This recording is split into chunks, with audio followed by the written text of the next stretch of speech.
Russia will be defeated in Ukraine and President Vladimir Putin will not survive defeat, according to an expert.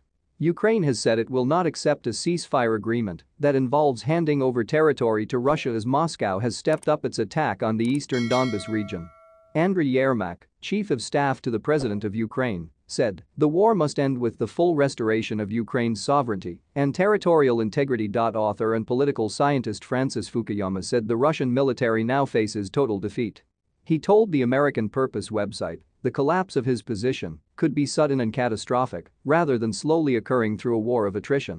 The army in the field will reach a point where it can neither be resupplied nor withdrawn and morale will evaporate. Russian soldiers apparently wore dress uniforms instead of extra ammunition and rations in their victory parade in Kiev, Fukuyama said at the time.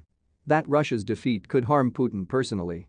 He continued, "Putin will not survive the defeat of his army. He gets support because he's perceived as a strong man. What does he have to offer if he shows incompetence and is stripped of his coercive powers?" The Russian military has suffered a series of setbacks since beginning its invasion in February. Many feared that major cities like Kiev and Kharkov would fall within days, but 3 months later they remain under Ukrainian control. Moscow also lost its flagship, the Moskva, after it was sunk by Ukrainian forces in April. Speaking on Sky News in the UK, former British Army Chief of Staff General Lord Richard Dannatt said that Putin had not achieved much in this war. The fighters inside the steel mill managed to hold on because that drew in a large number of Russian troops who would otherwise have been deployed elsewhere. Putin obviously has a strong feeling that he has to get somewhere. In his opinion, full control over the Donbas region. Elsewhere they have done very poorly. I think the Russians are reportedly making some small wins, but frankly, small wins are not going to win this campaign for them. The Ukrainians still have the very well-prepared defensive positions that they have held for the last 6, 7, 8 years.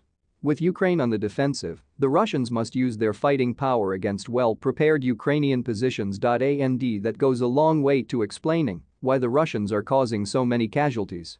On the blockade of the port of Odessa, where Ukrainians were denied essential supplies like food, Lord Dannatt added, "It's one of those major issues. It's not just about the Ukrainian people." So guys, with that we have come to an end of this edition of the news.